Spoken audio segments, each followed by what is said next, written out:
Hello friends, hope you have seen my first video on annual plan control under evaluation and marketing control model. Today I am going to upload my second tutorial which will be based on profitability control. So let's start with this topic.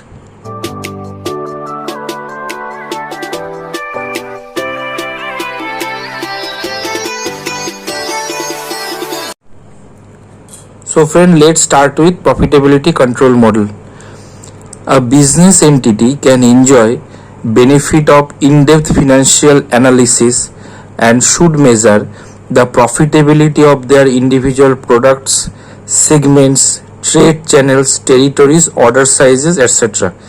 This information will help marketing controller to determine whether to eliminate, reduce or expand any products or channel activities. The main responsibilities of this control model lies on marketing control department. The purpose of this model is to check where the company is making and losing money. Now we will discuss marketing profitability analysis. There are 3 steps which explain the marketing profitability analysis. Step 1 is to identifying functional expenses. In this step, company tabulates natural expenses like salaries, rent, supplies, etc. to sell a product to functional expenses like selling, advertising, packing and delivery, billing and collecting, etc.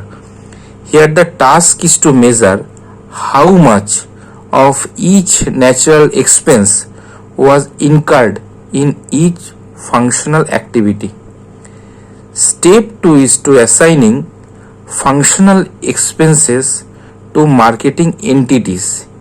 Here company tabulate how much functional expenses incurred for selling through each individual channel like departmental stores, grocery stores, online channel, etc. selected by the marketing controller for selling a product. The third and last step is to preparing a profit and loss statement for each marketing entity. At this stage, company prepare a profit and loss statement for each individual channel like departmental stores, grocery stores, online channel. From this statement, the marketing controller deduct the proportions of functional expenses that each channel consumed. However, it is to be noted that gross sales is not a reliable indicator of the net profits for each channel. The next step in profitability control model is to determining corrective action. It would be wrong to conclude that the company should drop the channels where it is making loss and concentrate on the channel which is profitable. We need to answer the following question first. Up to what extent the customer purchase based on type of retail outlet against the brands? What are the buying trends among the customers with respect the importance of different channels?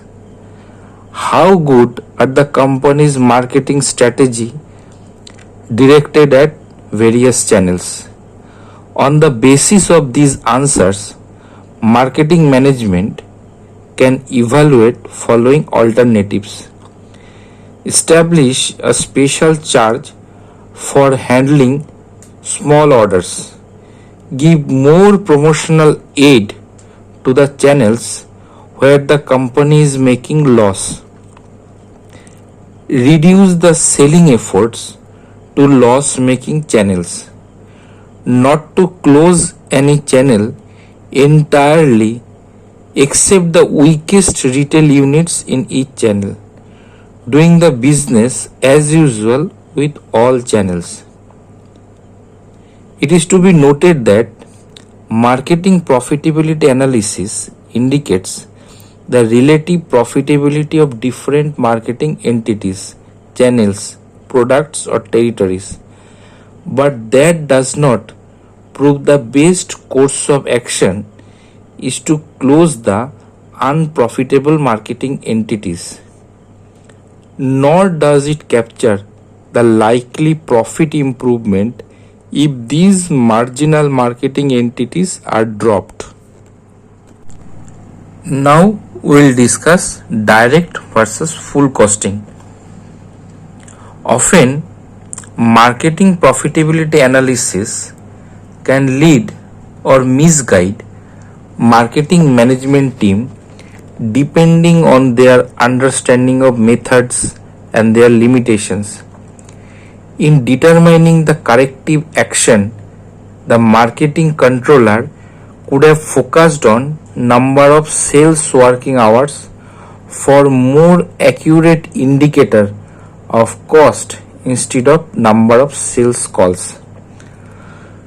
Lot more important is the judgmental element which affecting profitability analysis, whether to allocate full costs or only direct and traceable cost in evaluating a marketing entity's performance.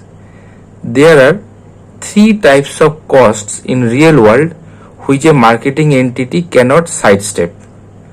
First is direct cost. It is the cost which is directly accountable to a production, sales, etc. It includes manufacturing supplies, raw material, labor, production cost, traveling expense, sales force salaries, sales commission of sales territories, sales representative, etc. Traceable common costs. These are indirect costs like rent, utilities, office expenses, etc. Non-traceable common costs. These are the costs whose allocation to the marketing unit is highly arbitrary or non-traceable. The example of these costs are taxes, interest, top executive salary, and other overhead.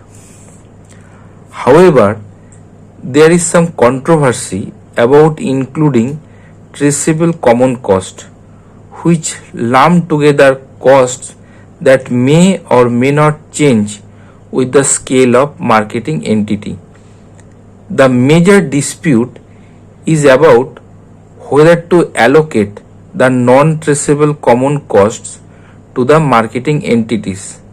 Such allocation is called the full cost approach, which advocates that all costs must ultimately be imputed in order to determine true profitability. Full cost approach has few major weaknesses. The relative profitability of different marketing entities can shift radically when we replace one arbitrary way to allocate non-traceable common cost by another. The arbitrariness demoralizes managers who feel their performance is judged adversely. The inclusion of non-traceable common costs could weaken efforts at real cost control. Operating management is most effective in controlling direct and traceable common costs. Nowadays, companies are showing interest in using marketing profitability analysis or its broader version, activity based cost, that is ABC counting, to quantify the true profitability of different activities. The contribution of ABC is to refocus management's attention away from using labor or material standard to allocate full cost and toward the actual costs of supporting individual products, customers, and other entities. So that's the end of this video presentation. If you want to see the first parts video on annual plan control, just click on the link that I have provided in the description, and don't forget to press like and subscription option.